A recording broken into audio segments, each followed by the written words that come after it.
For years, the flight attendant believed her authority was untouchable, her word final, her power absolute.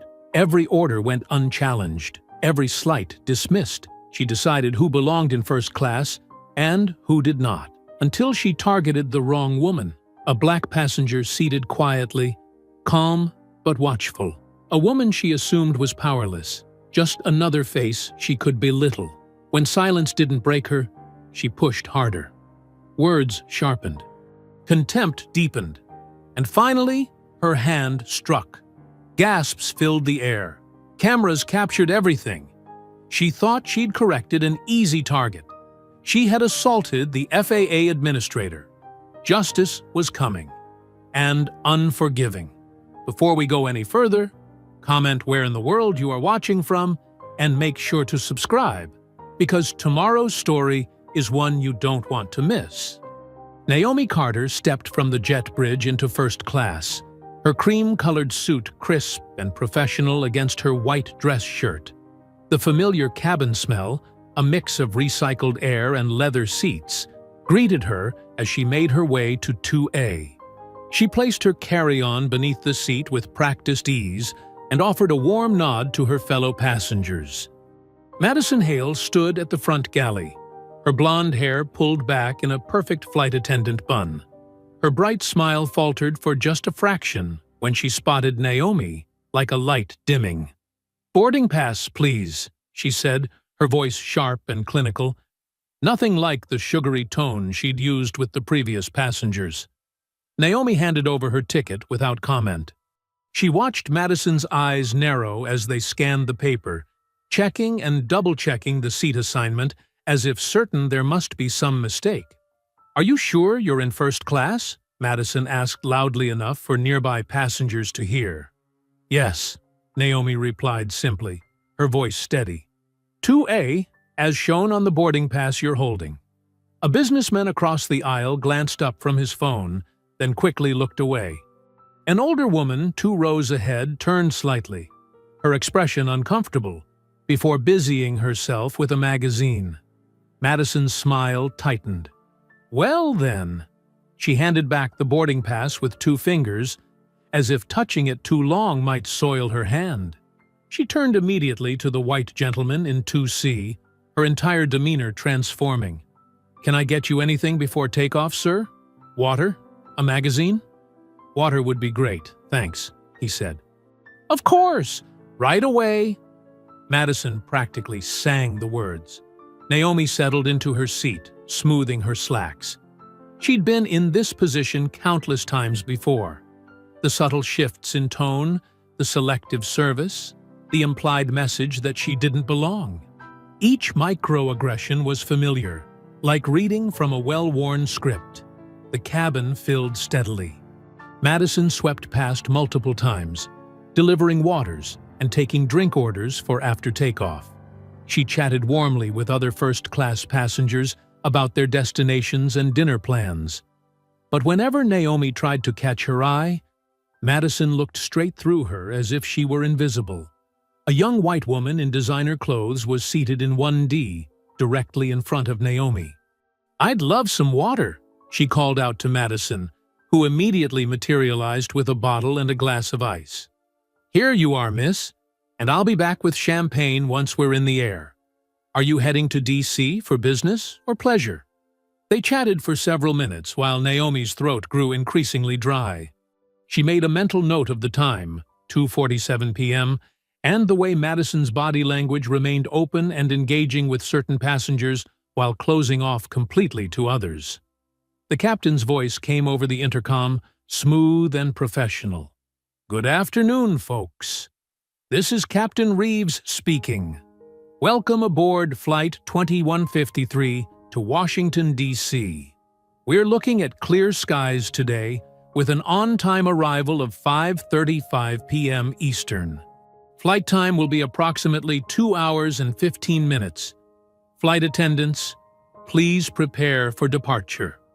As the safety demonstration began, Naomi noticed a middle-aged couple in coach watching Madison's selective attention pattern with knowing looks. The woman shook her head slightly, sharing a quiet moment of recognition with her husband.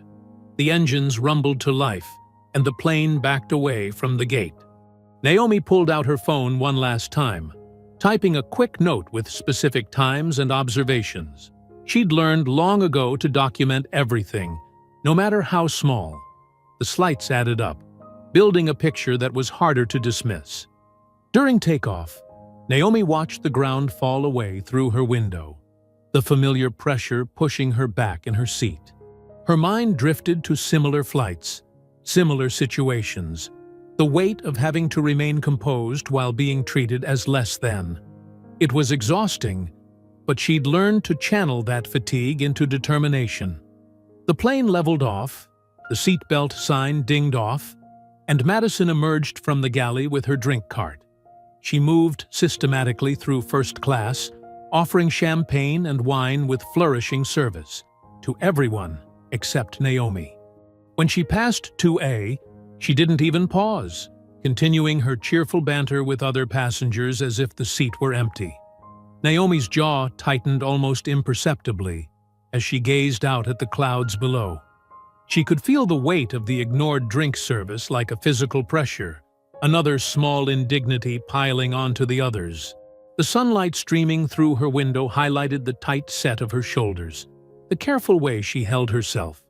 Dignified, professional, and very much aware of every slight being delivered with a smile. Through the reflection in the window, she could see Madison's perfectly pressed uniform breeze past yet again, the flight attendant's practiced charm extending to everyone but her. The standard welcome drink, a basic courtesy of first-class service, remained conspicuously absent from Naomi's tray table, while other passengers sipped their beverages and settled in for the flight. The meal service began about an hour into the flight. The scent of warmed dinners filled the cabin as Madison wheeled the cart forward, her heels clicking against the aisle floor. She distributed white tablecloths with practiced efficiency, laying them out with crisp snaps, except for Naomi's tray table, which she bypassed entirely. Naomi cleared her throat softly. "Excuse me," she said, her voice carrying just enough to be heard. "I believe you missed my table." Madison's smile remained fixed as she turned. "Oh, did you want one?" She flicked a cloth onto Naomi's tray table, letting it land askew instead of properly placing it. The cart continued its progress, Madison cheerfully describing the menu options to other passengers in detail. When she finally reached Naomi's row, her tone shifted to clipped and businesslike. "Chicken or pasta?" "The chicken, please," Naomi replied evenly, maintaining eye contact. Madison's lips pressed into a thin line. She glanced at the remaining meals, then down the aisle toward Coach. "You know what? We might need to move your meal to the back." "I'm sorry?" Naomi's eyebrows rose slightly.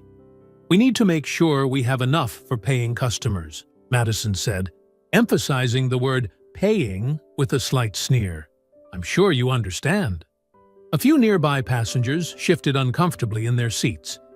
The businessman across the aisle suddenly became very interested in his phone. In row 1, the young woman in designer clothes twisted around to watch the exchange. "I am a paying customer," Naomi stated calmly. "And I'd like the meal I ordered, please." Madison's customer service mask cracked. Her eyes narrowed as she leaned in close to Naomi's seat, voice dropping to a harsh whisper. "Listen here, you uppity climber!" The slur slipped out between clenched teeth. Then, before Naomi could respond, Madison's hand flashed out, striking Naomi across the face with a sharp crack.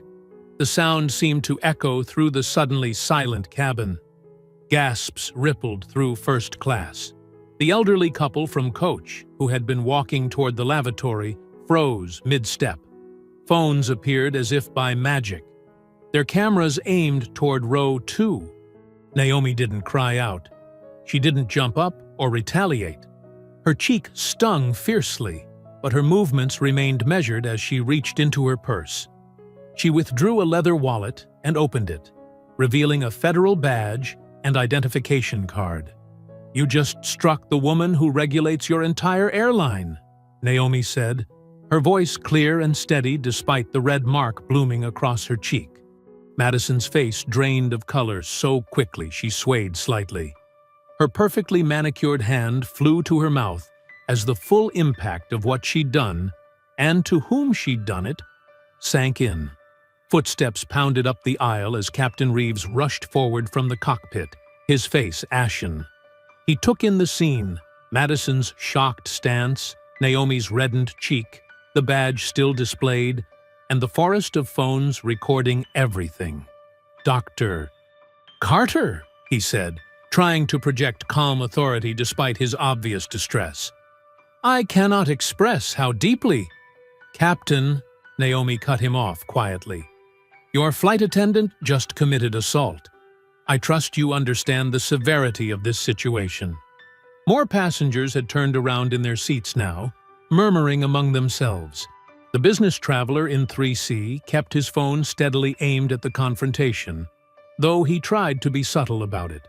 The elderly couple from coach had moved closer, the wife gripping her husband's arm as they watched with concerned expressions. "Yes, ma'am," Captain Reeves said, swallowing hard. "If we could just handle this with some discretion." "Discretion?" Naomi's voice remained level, but there was steel beneath the surface. "Your employee just struck a federal official in full view of dozens of witnesses. This isn't a matter for discretion, Captain." Madison stood frozen, her hands trembling slightly as she gripped the meal cart. The perfectly pressed uniform and immaculate makeup couldn't hide her growing panic as the magnitude of her actions began to sink in. "Please, everyone," Captain Reeves addressed the cabin, trying to regain control of the situation. "We ask for your cooperation in this sensitive matter.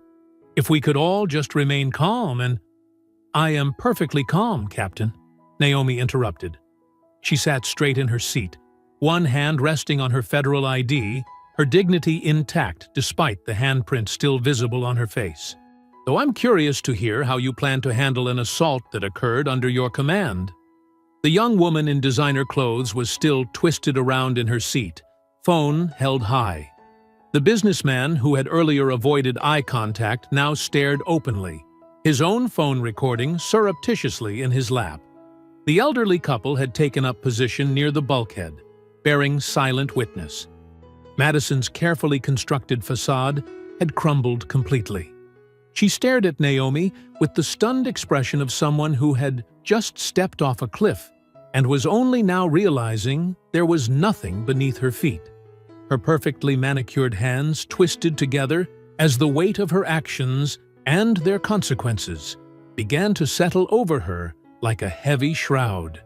The tension in first class hung thick as fog. Madison retreated to the galley, the meal cart abandoned beside Naomi's row. After a few minutes of hushed discussion with the captain, she emerged with a forced smile, continuing the meal service as if nothing had happened. "Can I offer you another beverage?" Her voice was artificially bright as she addressed other passengers, though she wouldn't look directly at Naomi. Captain Reeves remained in the aisle, speaking in low tones into a phone handset. His forehead glistened with sweat under the cabin lights. "I assure you, Dr. Carter," he said between calls, "we're taking this very seriously. Corporate will handle everything appropriately once we land." Naomi's cheek still burned, but her voice remained steady. "And what exactly does handle mean, Captain?" He shifted uncomfortably. "We have procedures for passenger incidents." "This wasn't a passenger incident," Naomi cut in, keeping her tone measured but firm. "This was assault by your crew member. There's a significant difference." The captain excused himself and disappeared into the cockpit again. Through the thin walls, Naomi could hear fragments of his conversation. "Situation in first class. Yes, FAA administrator. Trying to contain. Need guidance. Mrs. Pennington," the elderly white woman beside Naomi, leaned over. "I saw the whole thing," she whispered. "That was completely unprovoked. I'd be happy to make a statement." "Thank you," Naomi replied quietly. "Please keep any recordings or notes safe. My office will need witness accounts."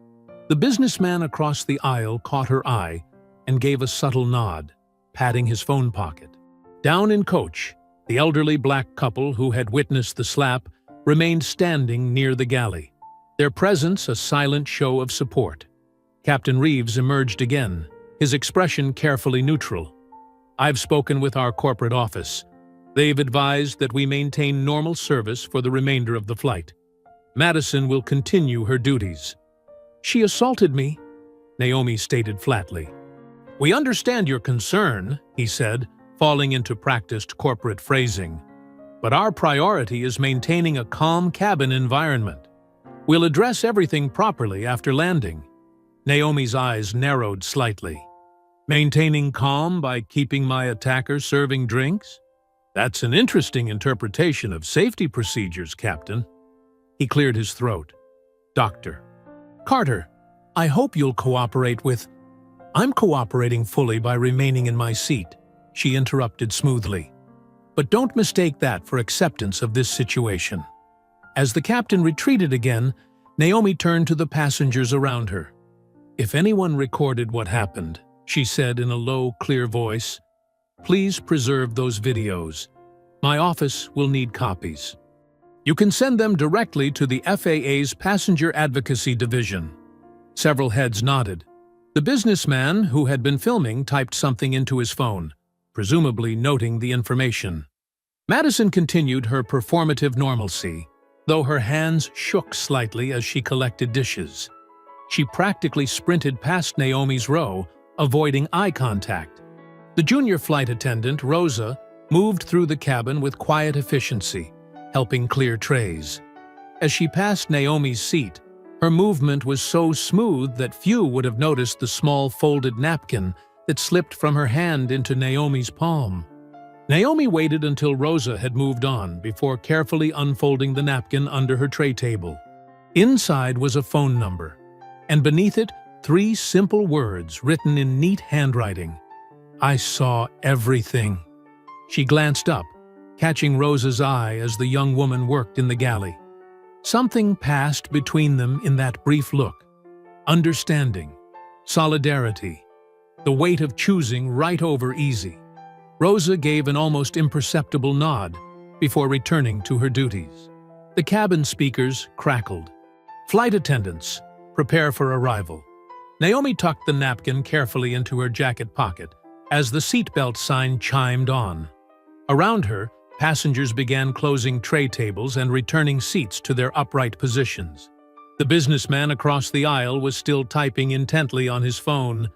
Mrs. Pennington had pulled out a small notebook and was writing what looked like a detailed account of events. Madison made one final pass through the cabin, collecting remaining items with brittle cheer. "Trash or recyclables," she chirped to each row, her voice too high, too tight. When she reached Naomi's row, she seemed to stop breathing entirely, snatching the empty cup without a word and hurrying past. The elderly couple from coach had finally returned to their seats, but not before the wife had managed to slip Naomi a business card with their contact information. "We're retired," she had whispered. "We've got nothing to lose by speaking up." Through the windows, the city lights below grew larger as the plane began its descent. Naomi felt the napkin in her pocket, a small weight that somehow made her sit straighter. She could feel eyes on her from all directions, some concerned, some curious, some supportive. The cabin had become more than just a space. It was now a collection of witnesses, each one holding a piece of the truth that would need to be told. The plane banked gently, beginning its final approach. Madison stood in the galley, gripping a handhold, her perfect makeup unable to hide the fear in her eyes. Every few seconds, her gaze would dart to Naomi, then quickly away, like someone watching an approaching storm. The aircraft door swung open with a hydraulic hiss. Instead of the usual cheerful gate agents, a wall of dark uniforms filled the jet bridge. Airport security officers flanked a man in a crisp suit, whose face could have been carved from granite. His airline manager badge identified him as Brent Kincaid. Naomi rose from her seat, straightening her cream-colored jacket. The slap mark on her cheek had faded to a dull pink, but the sting lingered. Madison huddled near the forward galley, surrounded by other crew members like a protective cocoon. "Ms. Hale, please come with us," Kincaid said, his voice professionally flat. Two security officers moved to flank Madison, not as guards, but as shields. They guided her toward the jet bridge, creating a barrier between her and the passengers. Kincaid turned his attention to Naomi. "Dr. Carter, we'll need you to step aside for questioning about this incident." "Questioning?" Naomi's eyebrows rose slightly. "I believe you mean taking my statement about being assaulted by your employee. Please follow me, ma'am." Kincaid gestured toward a side door near the gate. Behind her, passengers began gathering their belongings, but many lingered, watching the scene unfold. Deshaun Brooks, the businessman who had recorded the slap, stood in the aisle with his phone still in hand. "I have video of what happened," he called out. "She didn't do anything wrong." Kincaid barely glanced at him. "Sir, please proceed to baggage claim." Earl and Laverne Jackson pushed forward from coach, their dignified faces set with determination. "We saw everything," Earl stated firmly. "That young lady struck Dr. Carter without provocation." "Thank you, but we need all passengers to clear the gate area," Kincaid replied, waving them toward the terminal. Another security officer stepped forward, herding them along. Laverne turned back. "This isn't right," she said, her voice carrying years of seeing similar scenes. "This isn't right at all." The crowd thinned as passengers were directed away. Naomi found herself being led to a small office just off the gate area. The room held a metal table, 3 chairs, and fluorescent lights that made everything look harsh and clinical. A junior airline representative placed a form on the table. "If you could just fill this out, Dr. Carter, we can process this quickly." Naomi picked up the document and read it carefully. Her lips tightened. The pre-printed form described a passenger conduct incident, with boxes to check for disruptive behavior and non-compliance with crew instructions. "This form erases what actually happened," she said, placing it back on the table. "I will not sign a document that turns victim into perpetrator." "Dr. Carter," Kincaid leaned forward, his tone reasonable but firm, "we're trying to resolve this efficiently. The form is standard procedure. A flight attendant used a racial slur and struck me across the face," Naomi stated clearly. "That is what your form should reflect." Through the office window, she could see Madison being escorted through a staff door, still surrounded by her protective detail. The flight attendant glanced back once, her eyes darting nervously before she disappeared behind the door. "We have no verification of those claims," Kincaid said smoothly. "We do have reports of raised voices and disruption to service." "You have multiple witnesses and video evidence," Naomi countered. "Would you like me to call them back?" "We'll conduct a thorough investigation," he assured her, sliding the form forward again. "But for now, we need to document the basic incident." "The basic incident was assault," Naomi said firmly. "I will provide a detailed statement to that effect, but I will not sign a form that misrepresents what happened." The minutes ticked by. Kincaid made several phone calls, speaking in low tones about situation management and liability concerns. The junior representative kept offering water and bland reassurances about taking this seriously. Finally, after nearly an hour, Kincaid seemed to realize Naomi would not be swayed. "You're free to go, Dr. Carter. We'll be in touch regarding the investigation." Naomi stood, gathering her carry-on bag. "Yes, you will be. And so will my office." She walked through the now quiet terminal, her heels clicking against the polished floor. The late evening crowds had thinned, but a few travelers still waited at nearby gates. Some glanced up as she passed, then quickly looked away.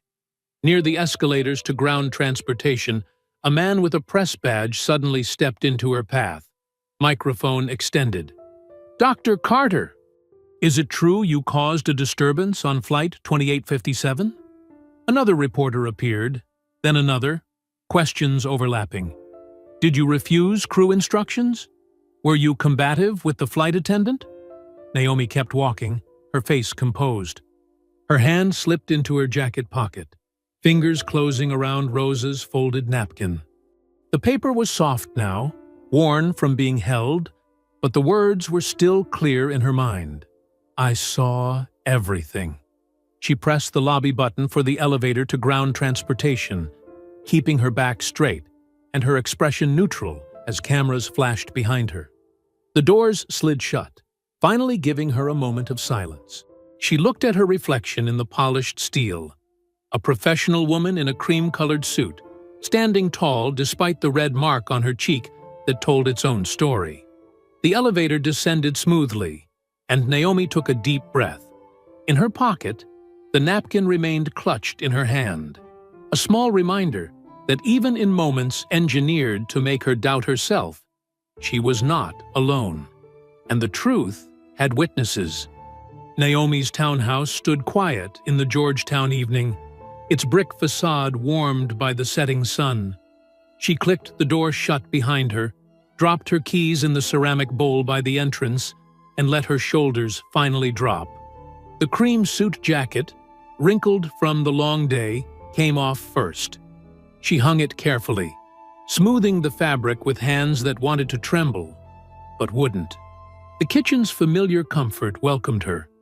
Gleaming countertops, the soft hum of the refrigerator, her grandmother's cookies jar still perched in its place of honor. Naomi set her purse on the counter and poured herself a glass of water, ice cubes clinking against crystal. Her reflection caught in the window. The mark on her cheek had faded, but memory made it burn. The TV remote felt heavy in her hand. She knew what was coming, but pressed power anyway. The evening news filled the screen, the anchor's concerned expression already telling the story. Breaking news tonight. Allegations of disruption aboard Flight 2857, the anchor began. The carrier released a statement moments ago regarding an incident involving FAA Administrator Dr. Naomi Carter. The airline's statement appeared on screen, its carefully crafted words making Naomi's jaw tighten. We are investigating reports of a confrontational incident in first class. While we respect Dr. Carter's position, our crew members described her behavior as combative and non-compliant with safety instructions. The safety and comfort of all passengers remain our top priority. Combative, Naomi repeated softly, setting her glass down. The word hung in the air like smoke, toxic and spreading. She reached for her phone, scrolling to a number she hadn't needed to use in years. Janet? It's Naomi Carter. She kept her voice steady as her longtime counsel answered. I need you to prepare a formal federal investigation request. Yes, tonight. No, this can't wait until morning. For the next hour, they crafted the document together. Every word precise, every allegation backed by preliminary evidence. Not just the slap, the pattern, the buried complaints, the institutional response that turned victims into aggressors. Janet's keyboard clicked in the background as Naomi dictated details. Send me the final draft in 30 minutes, Naomi instructed. I'll sign it digitally, and we'll file first thing tomorrow. Next came the emails. She opened her laptop at the kitchen table, the familiar space now feeling like a war room. The first message went to Deshaun Brooks. Mr. Brooks, thank you for your courage today. Would you be willing to provide a formal statement and share any video evidence you captured? Your first-hand account could be crucial. To Earl and Laverne Jackson, Mr. and Mrs. Jackson, your voices matter deeply in this situation. I would be grateful for your written recollection of events, particularly regarding what you witnessed from Coach. She hesitated before composing the next one. Mrs. Pennington had stayed silent during the incident, but her seat location made her a key witness. Mrs. Pennington, I understand today's events may have been disturbing to witness. If you're willing, your perspective from first class would provide valuable context. Please consider sharing your account. The kitchen clock ticked steadily as Naomi worked. Outside, street lights flickered on. Cars passed occasionally, their headlights sweeping across her walls. The familiar sounds of her neighborhood continued while she built her case, one careful step at a time. Rosa's napkin sat before her, its creases soft from being folded and refolded. Naomi picked up her phone again, this time opening a text message. Ms. Alvarez, thank you for your bravery today. Would you be willing to meet tomorrow morning? There's a quiet diner, Marie's on K Street. 7 a.m.? We can talk privately there. The response came quickly. I'll be there. Naomi placed the napkin flat on the table, smoothing it with careful fingers. The phone number Rosa had written stood out clearly now, circled deliberately. Such a small piece of paper to carry such weight. The first crack in the airline's wall of denial. The laptop chimed with Janet's email. The investigation request ready for signature. Naomi read it one more time, each word a stone in the foundation she was building. Pattern and practice of discrimination. Failure to protect passengers. Retaliation against those who spoke up. Environmental factors enabling discriminatory behavior. She signed it digitally, watching her name appear at the bottom. In the morning, this document would land on desks throughout Washington, forcing eyes to open and hands to move. The kitchen had grown dark while she worked. Naomi switched on the under-cabinet lights, their warm glow pushing back the shadows. She made herself a cup of chamomile tea, adding a spoonful of honey. Her mother's remedy for difficult days. The napkin still lay on the table, Rosa's number a promise of truth to come. Naomi traced the circles with one finger, feeling the indentations where Rosa's pen had pressed hard, determinedly marking her stand against what she'd witnessed. Naomi released a long breath, one she felt she'd been holding since the moment of the slap. Then she straightened her spine, squared her shoulders, a posture learned from decades of being the only black woman in countless rooms. Morning couldn't arrive soon enough, but she would be ready when it came. She lifted her tea, breathed in its calming steam, and began mentally preparing for tomorrow's conversation. Rosa's testimony would be crucial, but first, Naomi had to ensure the young flight attendant understood she wouldn't face this storm alone. Marie's diner buzzed with early morning activity.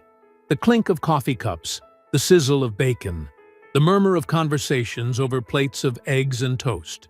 The vinyl booths, worn but clean, held a mix of regulars and business people starting their day. In a corner booth, Rosa Alvarez sat with perfect posture, her hands wrapped around a steaming mug of coffee she hadn't touched. A manila folder lay flat on the table before her, its edges aligned precisely with the tabletop. The bell above the door chimed. Dr. Naomi Carter entered, scanning the room with practiced ease. She wore a charcoal pantsuit today, her presence drawing a few curious glances from those who recognized her from the news.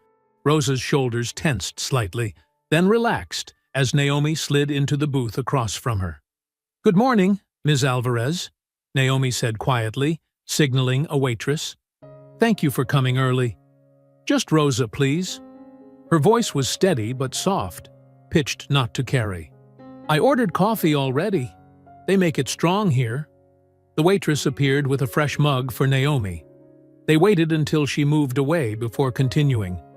"I have documents," Rosa said, her fingers brushing the folder. "Things I've been noticing, writing down, keeping track of." She glanced around the diner, then leaned forward slightly. Things that didn't feel right. Naomi wrapped her hands around her coffee mug, mirroring Rosa's posture. "Take your time. We're safe here." Rosa opened the folder carefully. Inside were several printed pages, some handwritten notes, and what looked like official airline forms. Her hands trembled slightly as she spread them out. "These are incident reports," she explained, pointing to a stack of nearly identical forms, from different flights, different crews.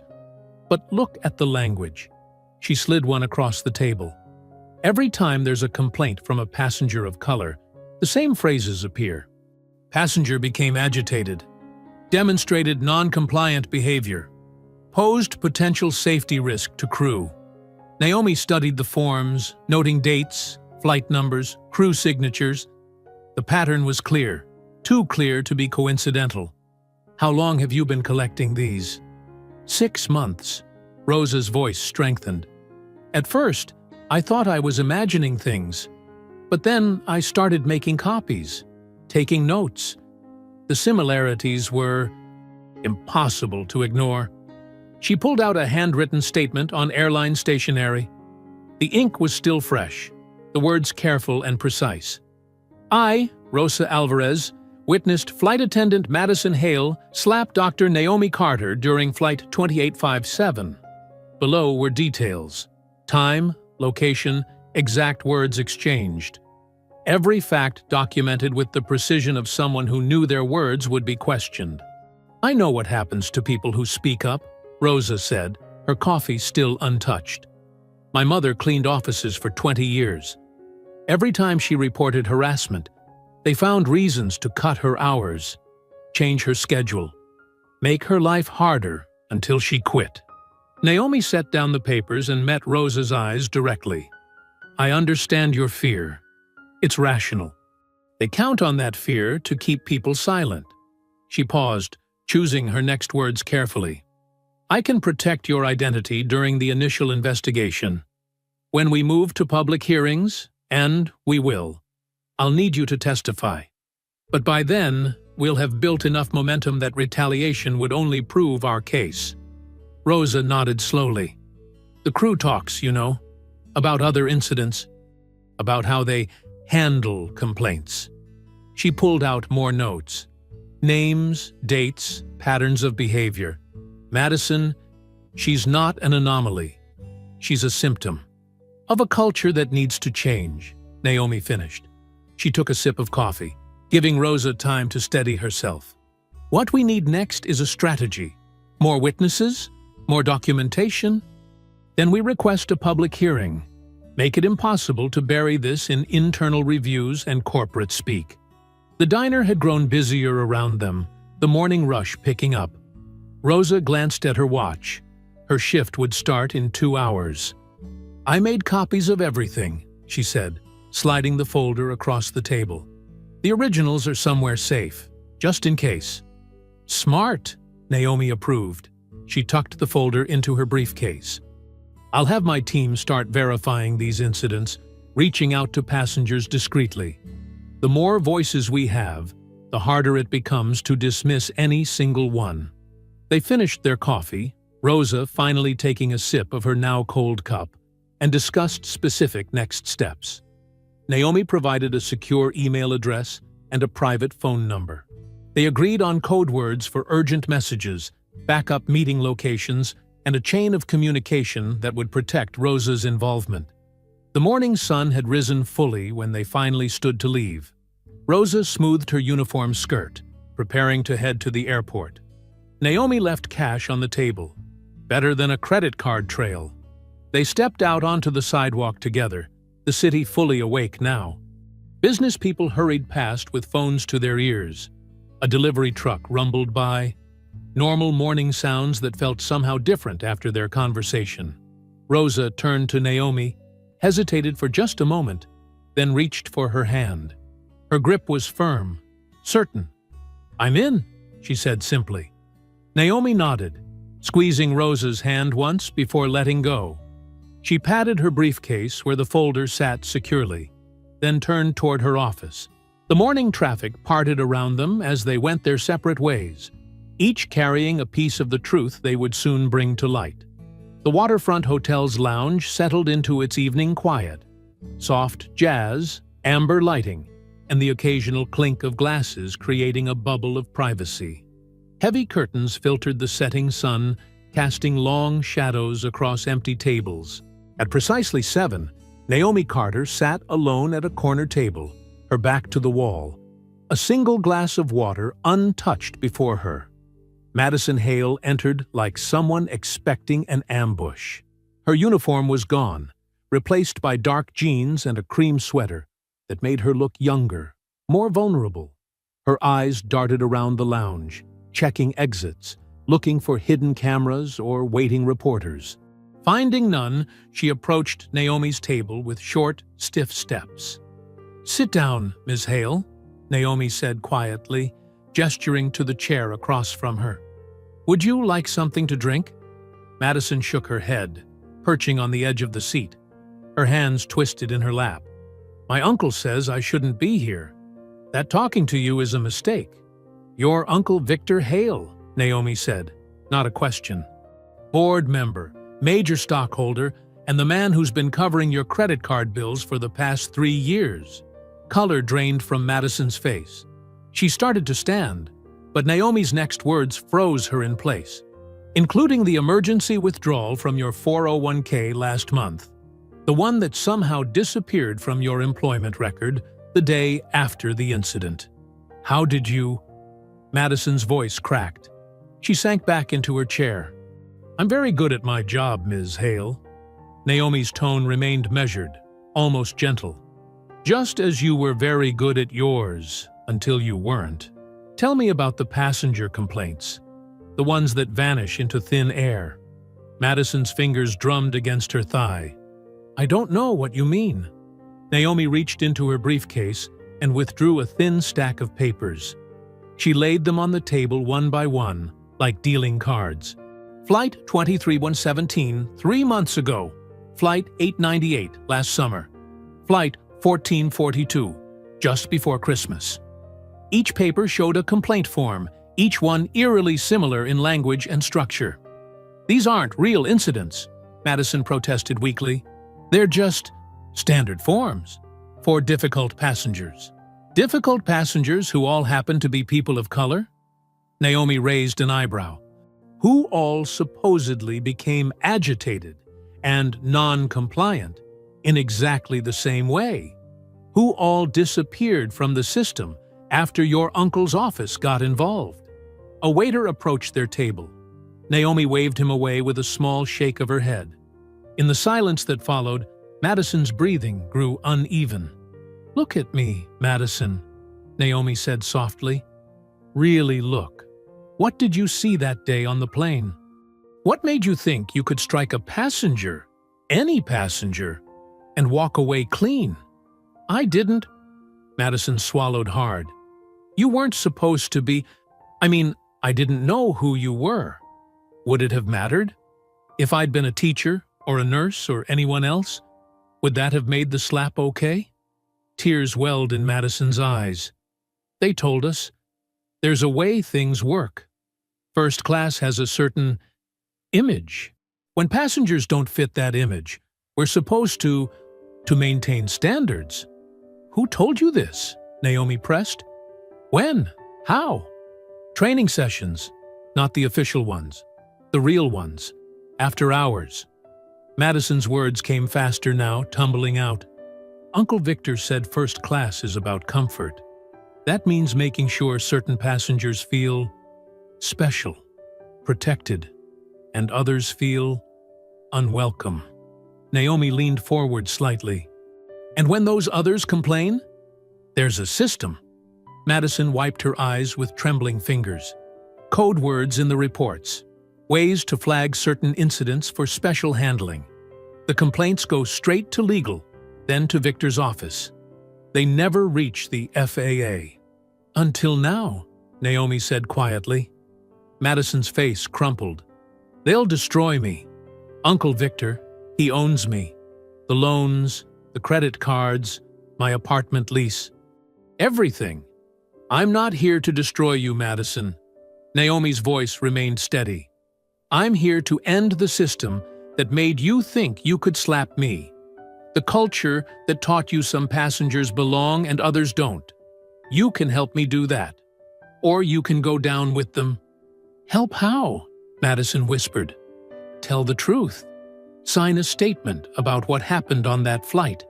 Name names. Show me the real training materials. And when the time comes, testify. They'll fire me. They'll try, Naomi acknowledged. But if you help me now, fully, honestly, I'll protect you. Not your job. That's gone. But your future? Your chance to make this right? That I can preserve. Madison stared at her hands for a long moment. The lounge had emptied around them, leaving their corner in deeper shadow. Finally, she looked up. What do you need me to write? Naomi produced a single sheet of paper and a pen. The truth. Simple and clear. What you did and why you thought you could do it. With shaking fingers, Madison took the pen. Her handwriting was unsteady but legible. I, Madison Hale, struck Dr. Naomi Carter during Flight 2857. I was supported by supervisors and training that told me she did not belong in first class. This culture of discrimination exists throughout our airline. When she finished, Naomi took the statement and tucked it carefully into her briefcase. She withdrew a business card and placed it on the table between them. Call me tonight, she said, standing. Tell me every name, every meeting, every instruction. Leave nothing out. Madison picked up the card, holding it like it might shatter. What happens tomorrow?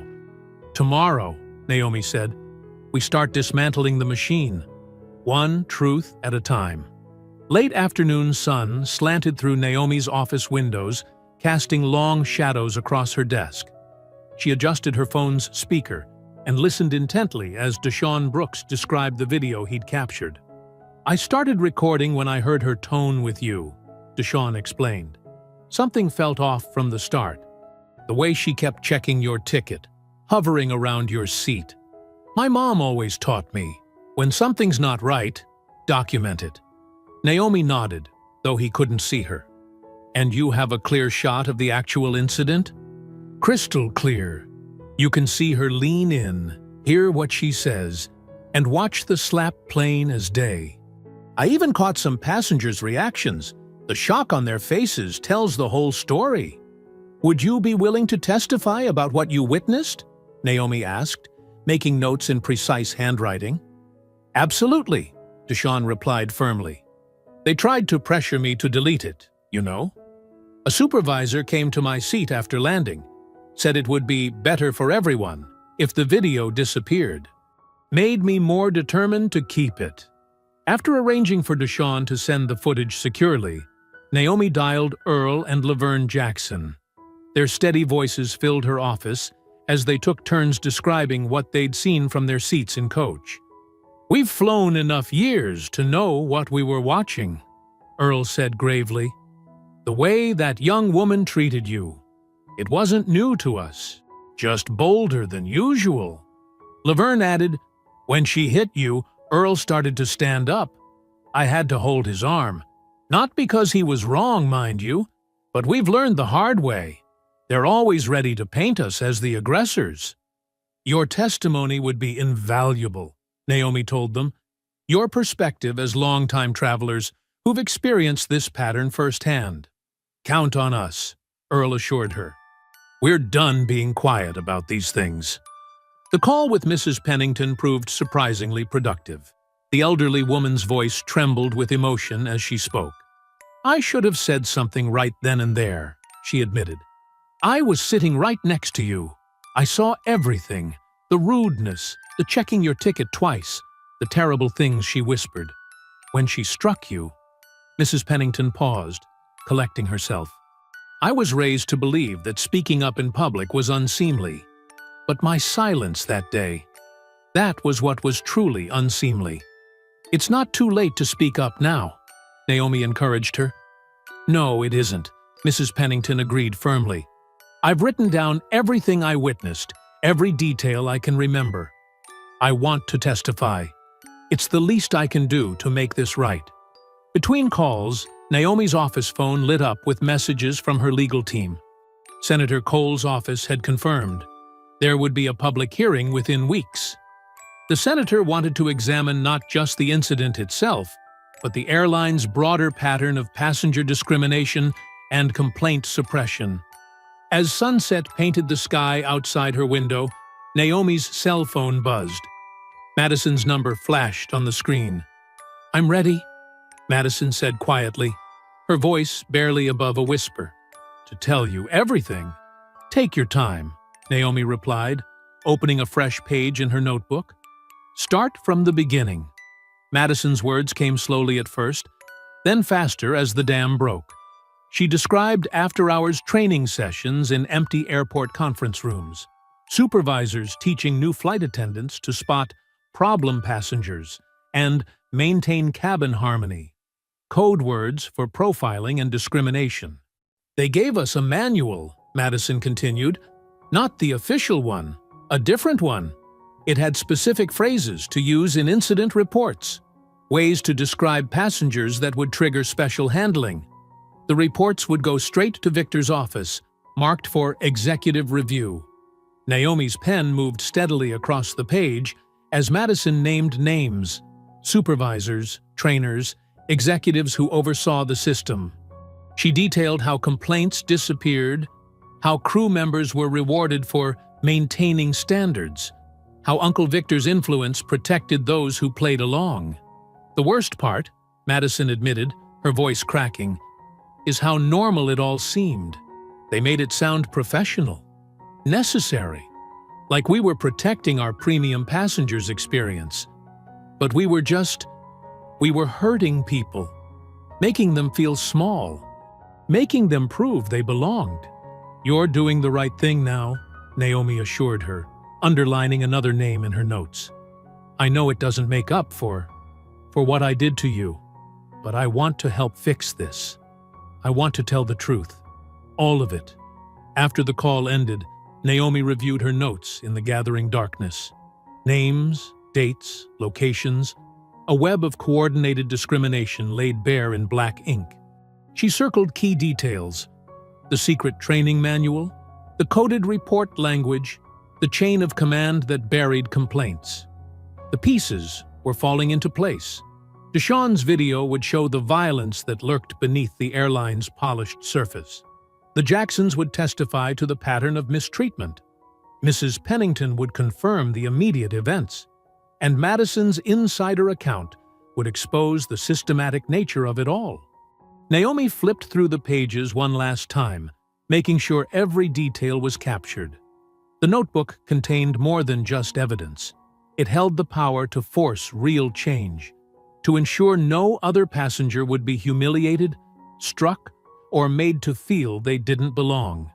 She stood and gathered her things, tucking the notebook securely into her briefcase. Her office had grown dark, lit only by the faint glow of her desk lamp. With a quiet click, she turned off the light and stepped into the brightly lit hallway. The morning sun hadn't yet cleared the trees when Naomi's phone erupted with notifications. She reached for it, still groggy, then sat bolt upright as headlines flashed across her screen. FAA administrator caught on tape threatening flight attendant. Abuse of power? Federal official bullies airline employee. Exclusive. Shocking video shows Dr. Carter's hotel intimidation. Her hands trembled slightly as she clicked the first link.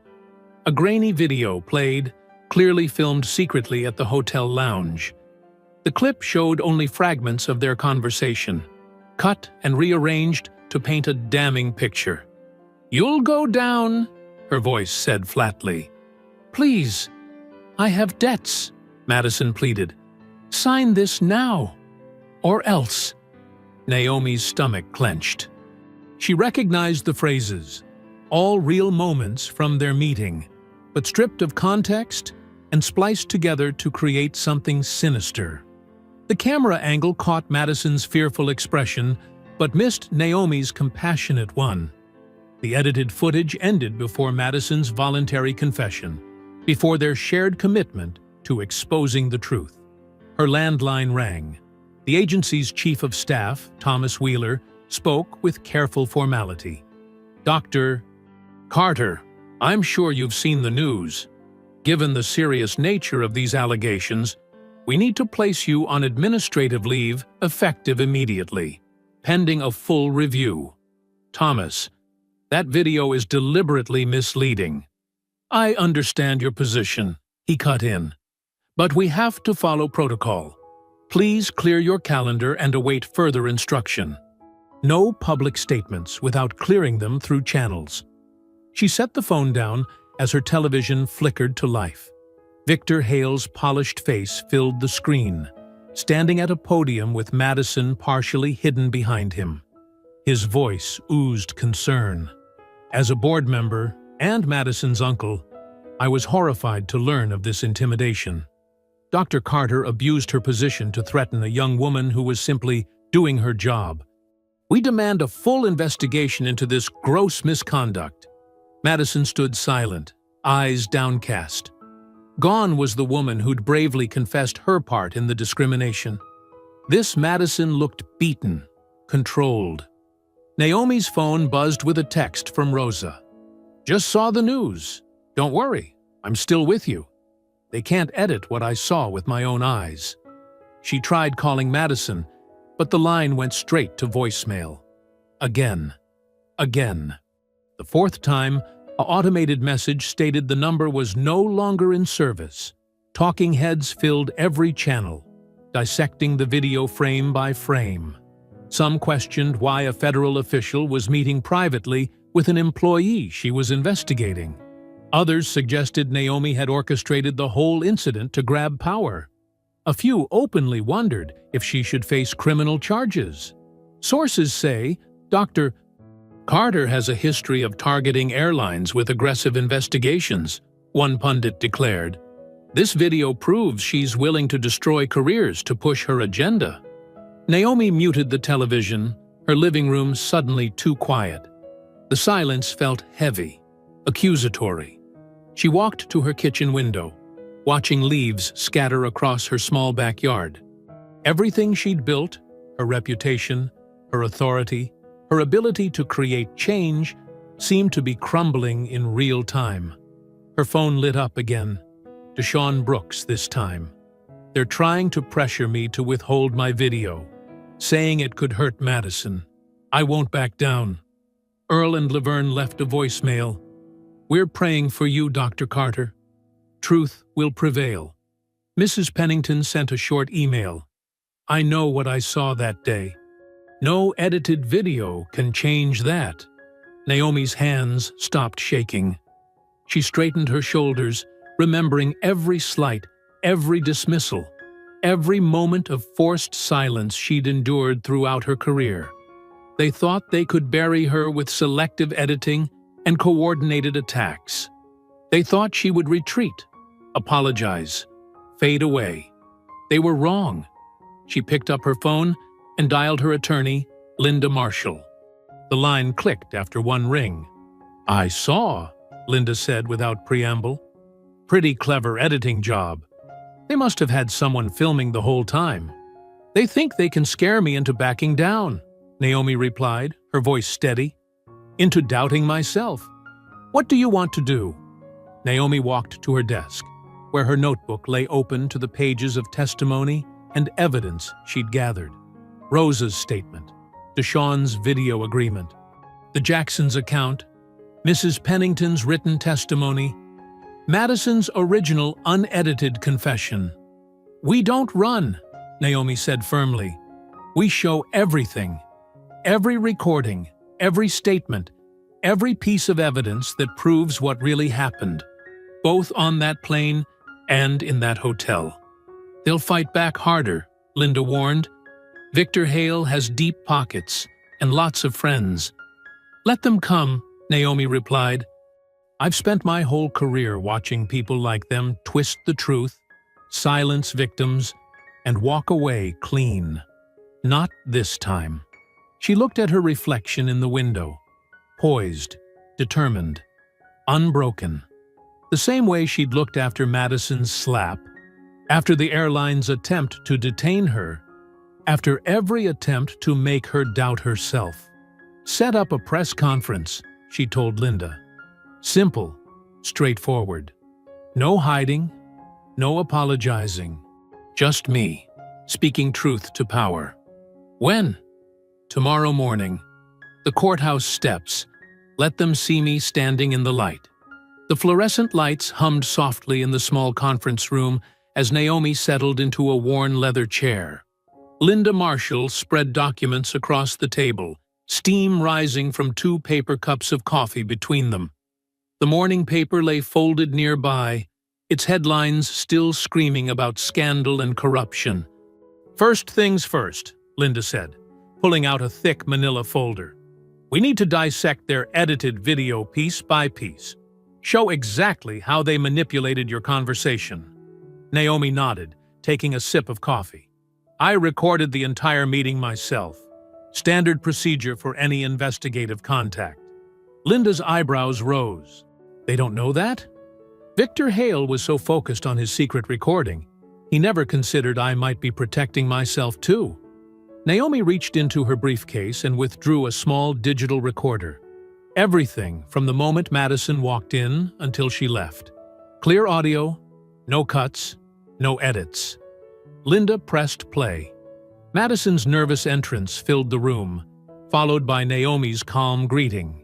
The conversation unfolded naturally, Naomi laying out the evidence of discrimination, offering protection in exchange for truth.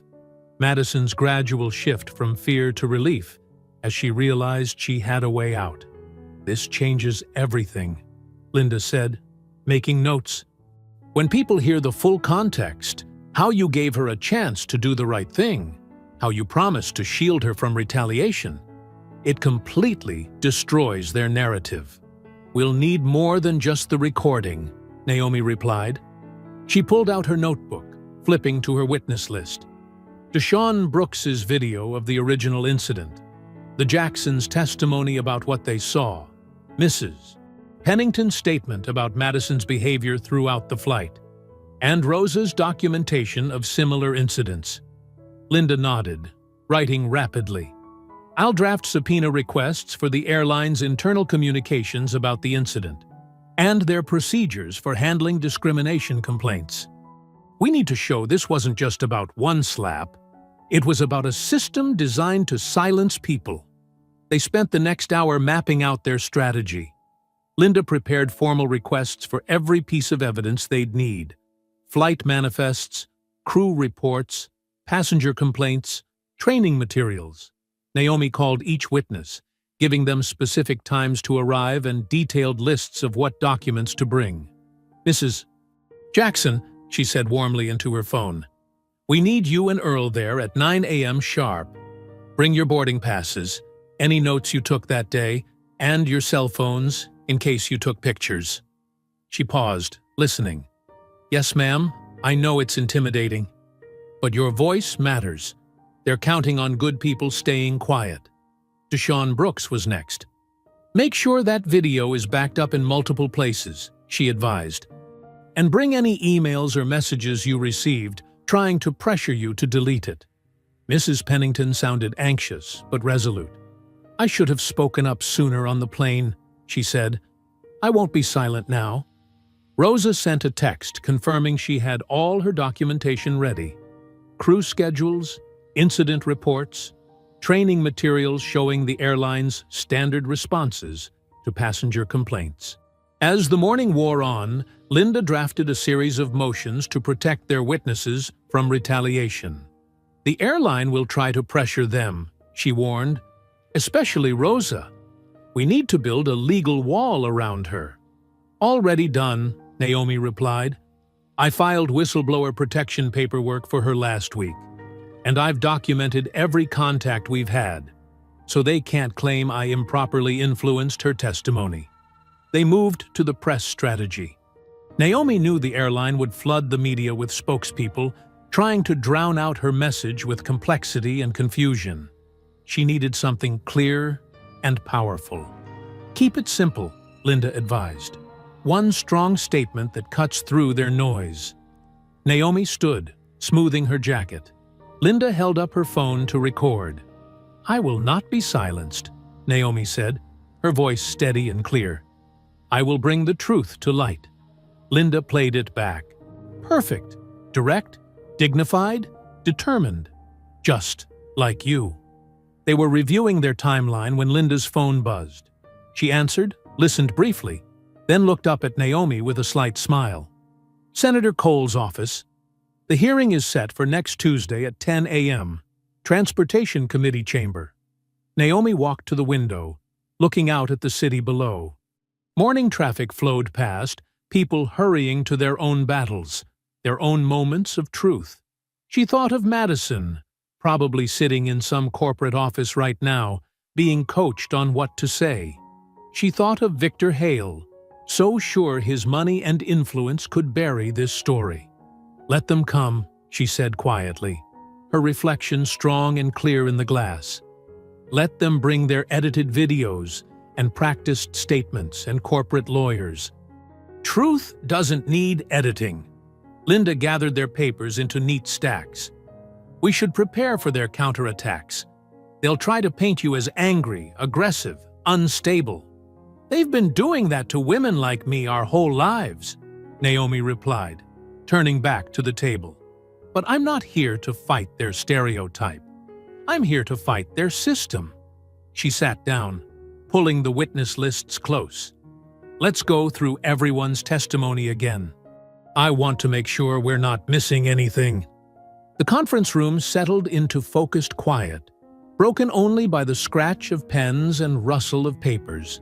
Outside, the city moved on, unaware that in this modest room, a small group of determined people was carefully, methodically, building a case that would force it to stop and pay attention. A crisp breeze swept across the Capitol steps as the sun painted the marble columns in soft morning light.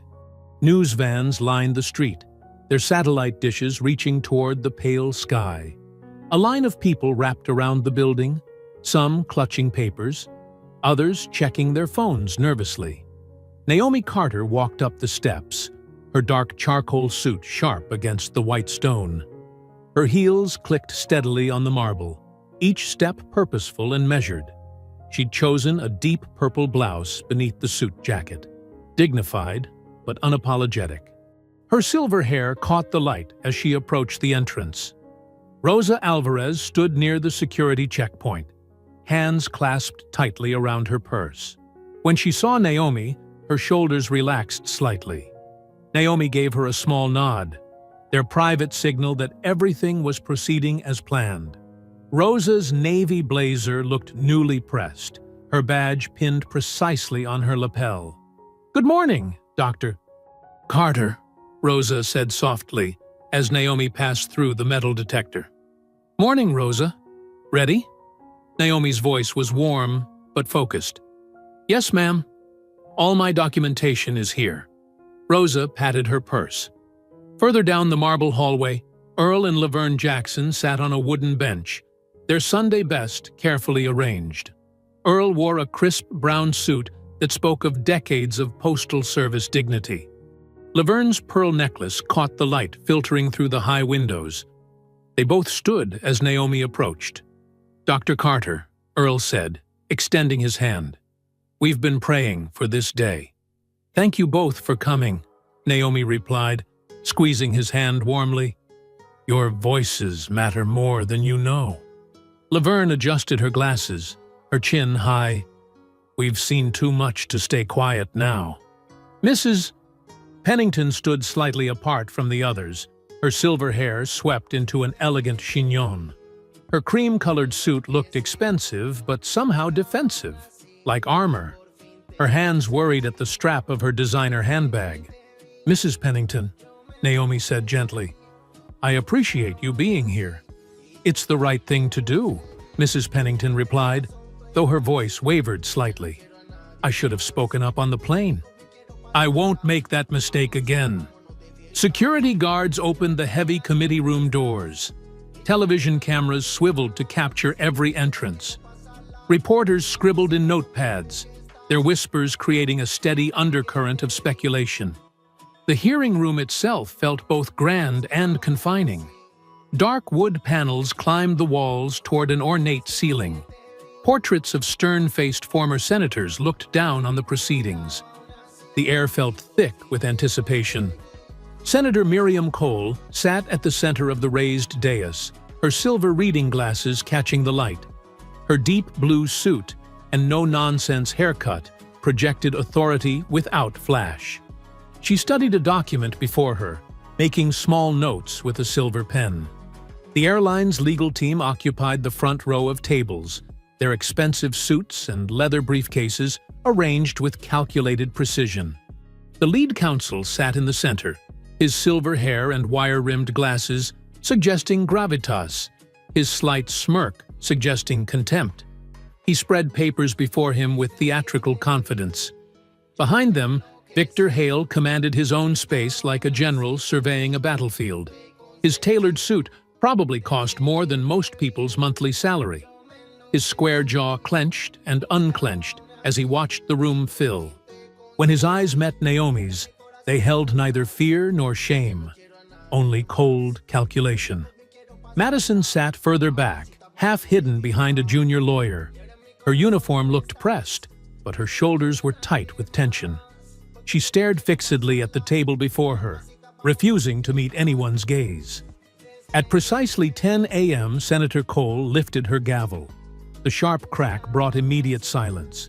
"This hearing of the Senate Transportation Committee will now come to order," she announced, her voice clear and commanding. "We are here to investigate serious allegations regarding passenger treatment and corporate culture at National Airways, specifically surrounding an incident on Flight 2857 last month." She looked over her glasses at the packed room. "I remind everyone that this is a formal congressional hearing. Witnesses will speak under oath. Disruptions will not be tolerated." The lead counsel stood smoothly. "Madam Chair, before we begin, I'd like to register our objection to the scope of this hearing. This was a minor customer service incident that has been greatly exaggerated." "Objection noted," Senator Cole cut him off crisply. "And rejected. Dr. Carter, please step forward to be sworn in." Naomi rose and walked to the witness table. The wooden chair creaked slightly as she sat. A microphone stood ready before her, its red light blinking. "Please raise your right hand," the clerk instructed. "Do you swear to tell the truth, the whole truth, and nothing but the truth? So help you God?" "I do." Naomi's voice carried clearly through the room. Senator Cole adjusted her papers. "Dr. Carter, please state your name and position for the record." "Dr. Naomi Carter, Administrator of the Federal Aviation Administration." "Dr. Carter, we're here to discuss events on Flight 2857. But first, I'd like to address something the airline has raised repeatedly in the media. Did you meet privately with flight attendant Madison Hale at the Meridian Hotel?" "Yes, Senator, I did." "And did you offer her protection in exchange for her testimony?" "I offered her protection in exchange for complete honesty about what happened on that flight and the corporate culture that enabled it," Naomi replied steadily. "I made no threats. I demanded no money. I simply gave her a chance to tell the truth without fear of retaliation." The lead counsel shifted in his seat, but Senator Cole pressed on. "The airline has released edited portions of that meeting that paint a very different picture. Dr. Carter, do you have anything to play for the committee?" Naomi looked up, her expression calm but resolute. "Yes." Naomi's counsel pressed a button on a sleek digital recorder. The room fell silent as voices filled the space. First Naomi's measured tones, then Madison's trembling responses. Unlike the choppy, threatening version the airline had released, this was the complete conversation. "I'm not here to destroy you, Madison," Naomi's recorded voice stated clearly. "I'm here to address a system that made you think it was acceptable to strike a passenger, any passenger, because of their race. You have a choice: help me expose the truth, or go down protecting those who taught you this behavior was okay." Madison's recorded voice cracked. "They told us how to handle certain passengers. Write them up as aggressive if they complained. Use specific phrases. Uncle Victor said the airline would always back us up."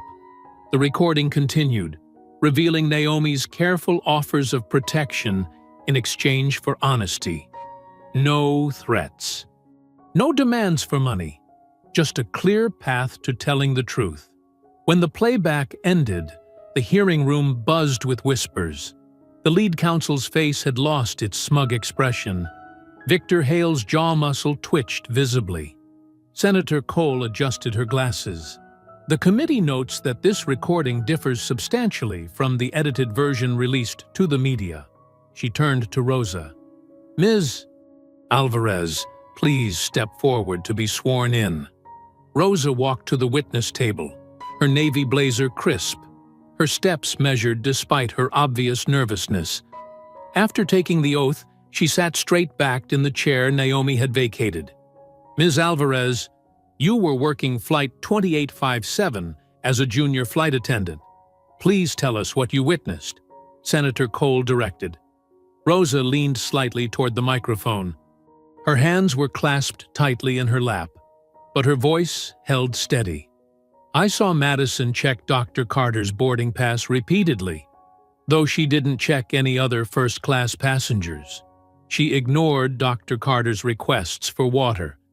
When Dr. Carter refused to give up her meal, Madison... Rosa took a deep breath. Madison leaned in close and slapped her across the face.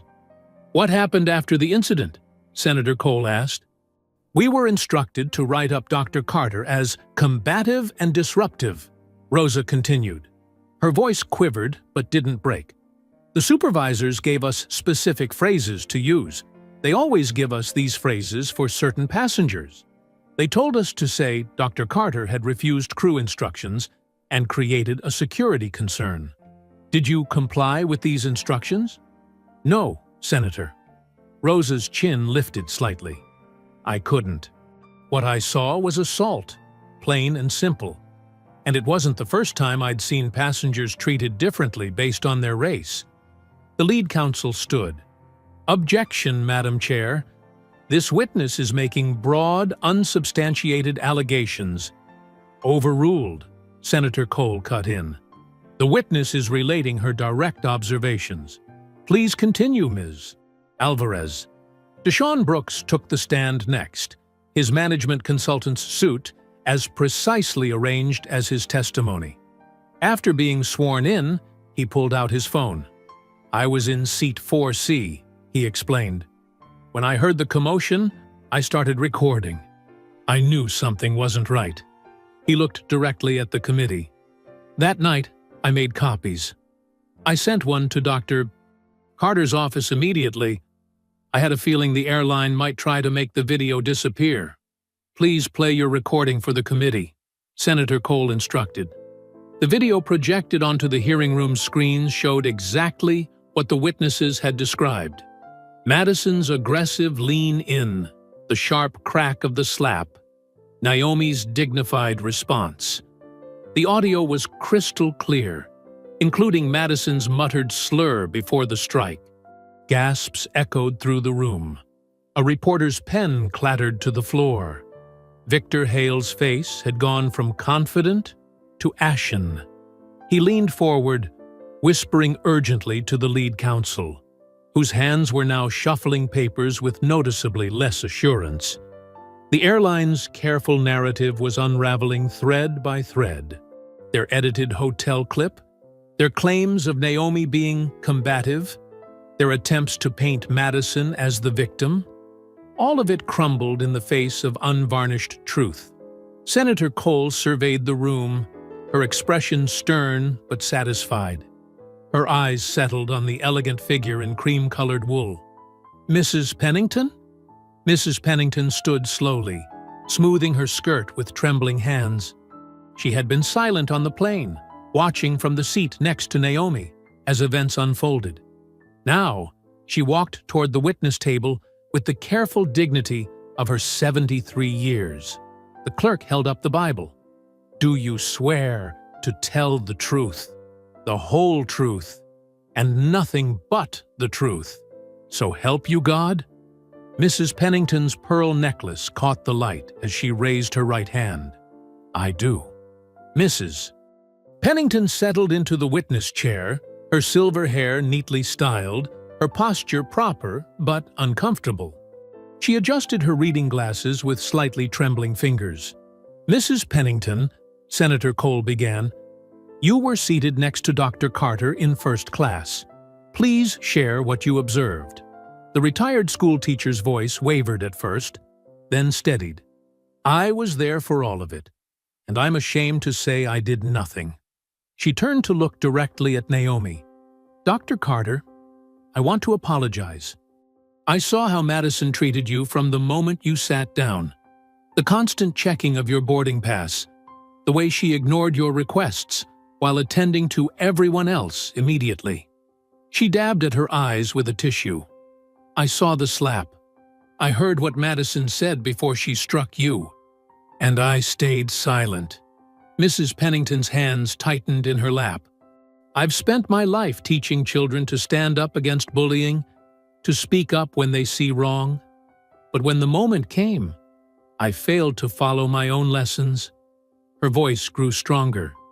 "I'm here now because silence makes us complicit. What happened on that flight was assault, pure and simple, motivated by nothing but the color of Dr. Carter's skin." Senator Cole nodded. "Thank you for your candor. Mr. and Mrs.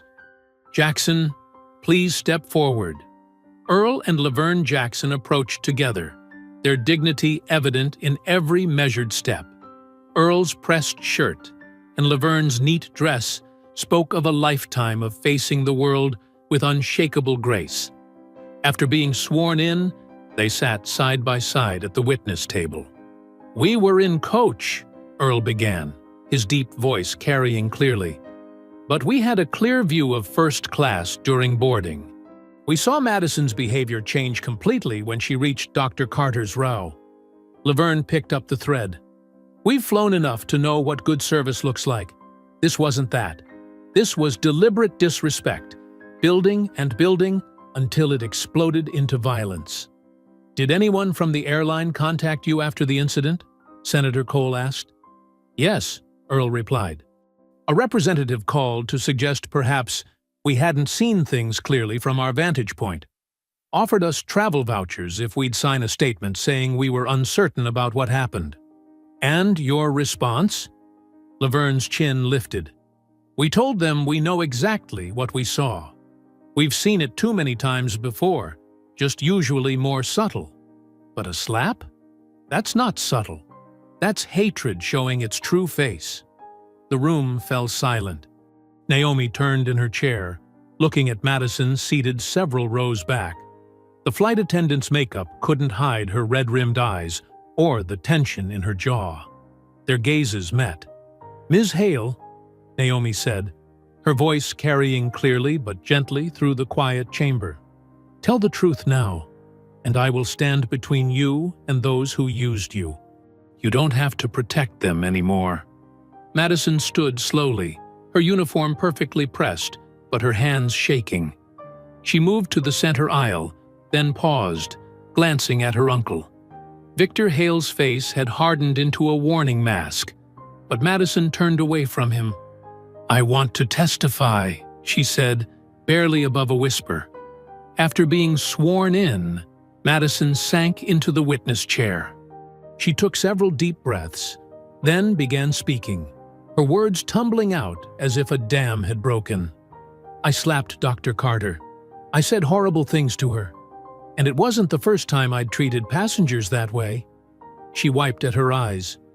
"During training, we were taught certain code phrases, ways to write up passengers who didn't belong in first class. We were told the airline would always back us up if we used these specific terms." Senator Cole leaned forward. "Who provided this training?" "Supervisors, senior crew members, and my uncle, Victor Hale. He made it clear that keeping certain passengers in their place was part of maintaining our airline's image." Madison's voice cracked. "After I slapped Dr. Carter, I panicked. Uncle Victor said he'd make it all go away. He had his PR team edit the recording from the hotel to make Dr. Carter look like the aggressor. He told me exactly what to say, how to play the victim. She turned to face Naomi directly. "I'm so sorry. I let them use me to hurt people. I knew it was wrong, but I was afraid of losing everything. My job, my family support, my whole world." Her shoulders slumped. "But living with this lie has been worse than losing any of that." The hearing room erupted. Reporters scribbled frantically. Cameras clicked. Congressional staffers hurried through side doors with urgent expressions. Victor Hale's face had gone from warning to ashen as he watched his carefully constructed narrative collapse. Senator Cole's gavel cracked sharply against the desk. "Order!" She waited for the room to quiet, then spoke with steel in her voice. "Based on the testimony and evidence presented today, this committee will be making immediate referrals to the Attorney General's Office for Criminal Investigation into assault, conspiracy, witness tampering, and obstruction of justice." She gestured to several stern-faced individuals entering through a side door. "I see the Attorney General's staff has already arrived. Mr. Hale, I suggest you remain in the building. There are some questions they'll want to ask you." The gavel cracked again as Victor Hale slumped in his seat. All traces of his earlier confidence vanished. Staff ushers moved purposefully toward him, their expressions leaving no doubt about what would happen next. The corridor outside the hearing room hummed with controlled chaos.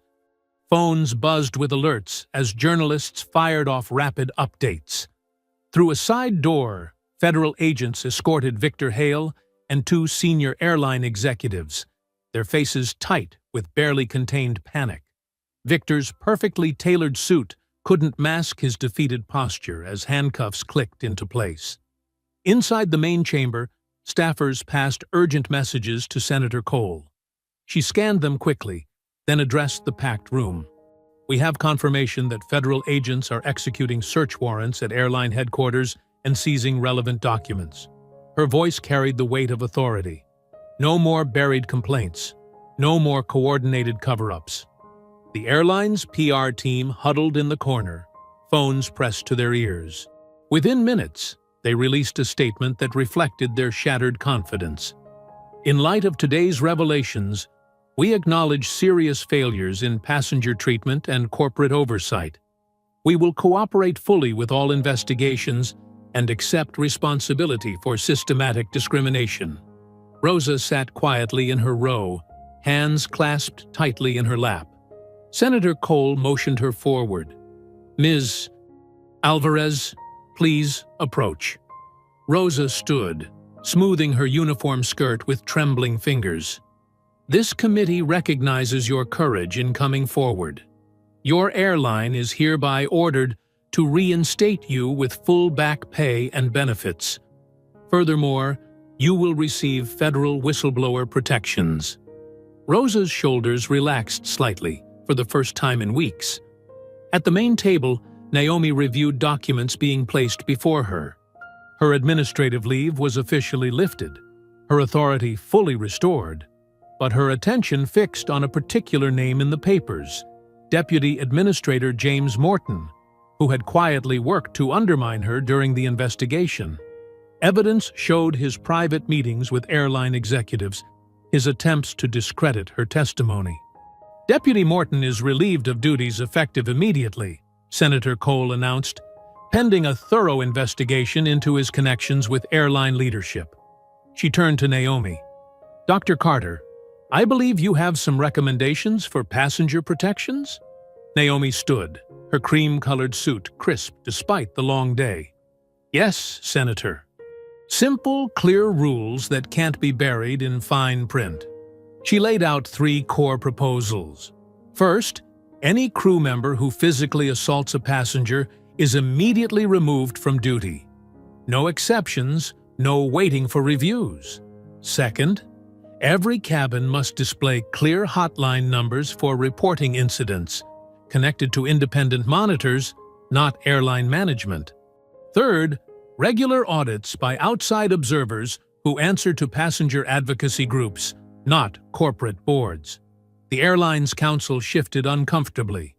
"Senator, implementing such measures would require basic human decency," Senator Cole cut in. "The time for cost concerns over safety is over." She turned back to Naomi. "Continue, Dr. Carter." "We need a culture change," Naomi said firmly. "No more unofficial codes for profiling passengers. No more teaching crew to target people who don't belong.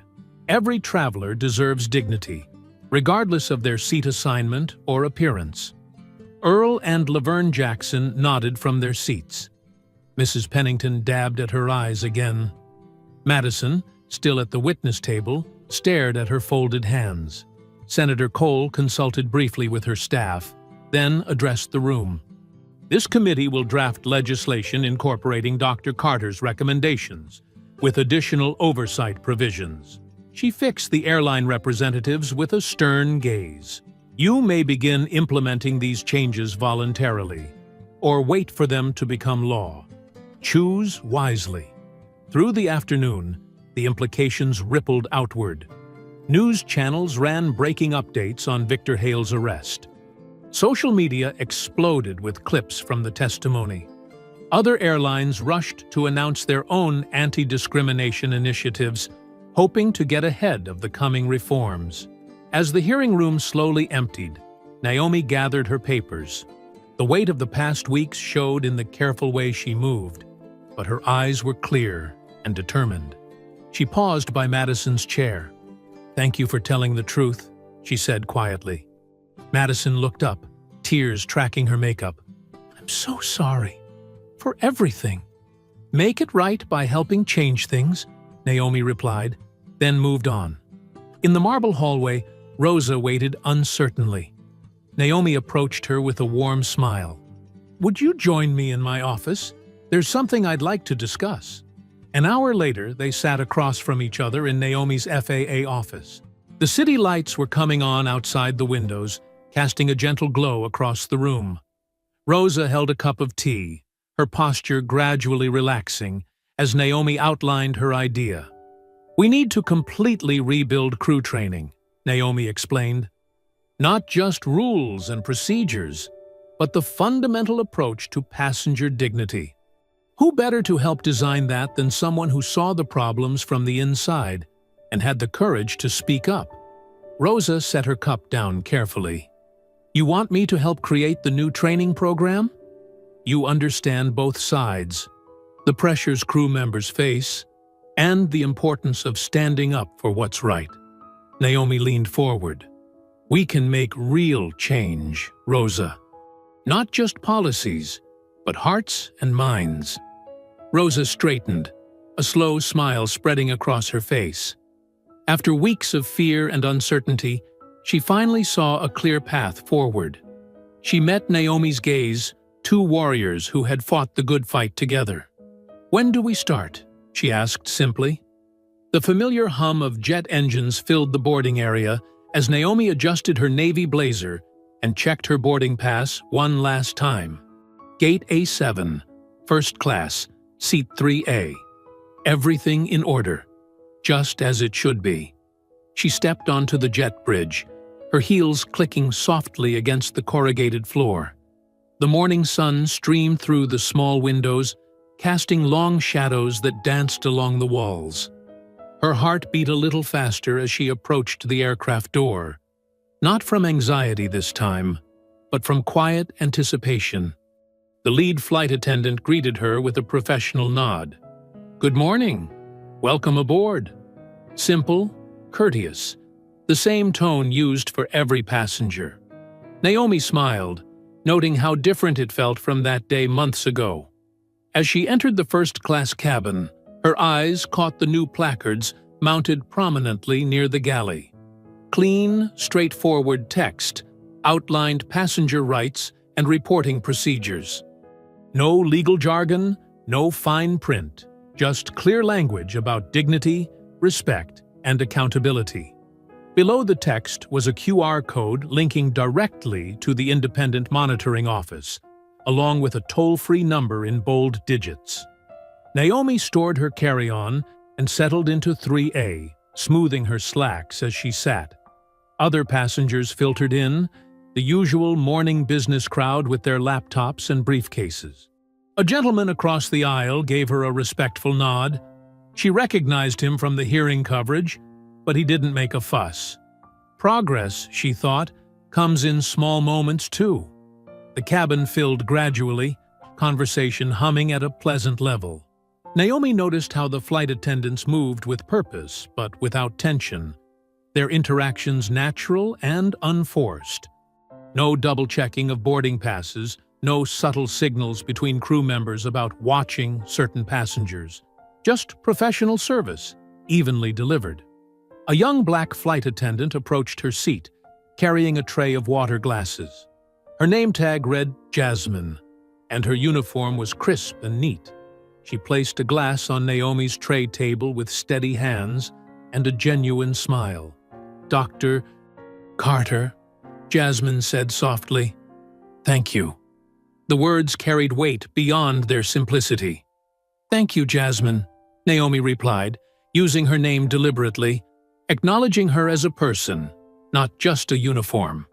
As Jasmine moved to serve other passengers, Naomi noticed a small training certification card tucked into the service station. Rosa's signature was at the bottom. She'd been promoted to lead the airline's new passenger dignity training program. The sight brought a warm feeling to Naomi's chest. She thought about Madison, who had sent a handwritten letter of apology after the hearing, not asking for forgiveness, but acknowledging her actions and describing her community service work with local civil rights organizations. The letter now sat in Naomi's desk drawer, a reminder that change was possible when people faced truth honestly. The Jacksons had become regular speakers at airline industry conferences, sharing their experiences with quiet dignity that commanded attention.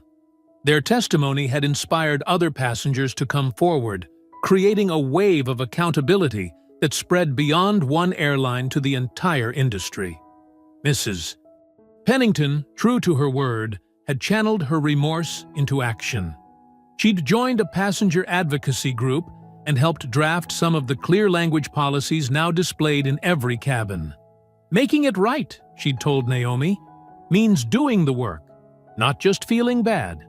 The captain's voice came over the intercom, warm and professional. "Good morning from the flight deck. We're looking at clear skies and smooth conditions today." Naomi watched the ground crew through her window, their movements precise and coordinated in the morning light. A flight attendant helped an elderly passenger store her bag. No hint of impatience or condescension in the interaction. Small moments, building a better culture, one gesture at a time. The safety demonstration began, and Naomi noticed how the crew made eye contact with every section of the cabin, not just certain rows. Their movements were confident and inclusive. Rosa's training influence was evident in these subtle but important details. As they taxied to the runway, Naomi caught sight of her reflection in the window. The woman looking back at her seemed lighter somehow, though not less determined. The fight wasn't over, it never really would be. But the landscape had shifted. Real change had taken root. The engines spooled up, that familiar surge of power pushing them forward. Naomi felt the gentle pressure as the nose lifted, the ground falling away beneath them. They climbed through wispy morning clouds, the cabin peaceful and secure. She thought about all the passengers who would board planes today across the country. Each one would see those clear policy statements, would feel the shift in how they were treated, would know they had recourse if something went wrong. Not perfect yet, but better. Measurably, meaningfully better. The seatbelt sign chimed off. Sunlight streamed through the windows, painting the cabin in warm morning gold. Naomi relaxed her shoulders, feeling the tension of the past months finally begin to release. She took a deep, slow breath and let it out. Not with triumph or fanfare, just profound, hard-earned peace. Outside her window, the sky opened wide and bright, clouds parting to reveal an endless blue horizon. The light caught the wing, making it gleam like a promise kept, like a new day dawning clear and true. I hope you enjoyed that story. Please share it with your friends and subscribe so that you do not miss out on the next one. In the meantime, I have handpicked 2 stories for you that I think you will enjoy. Have a great day.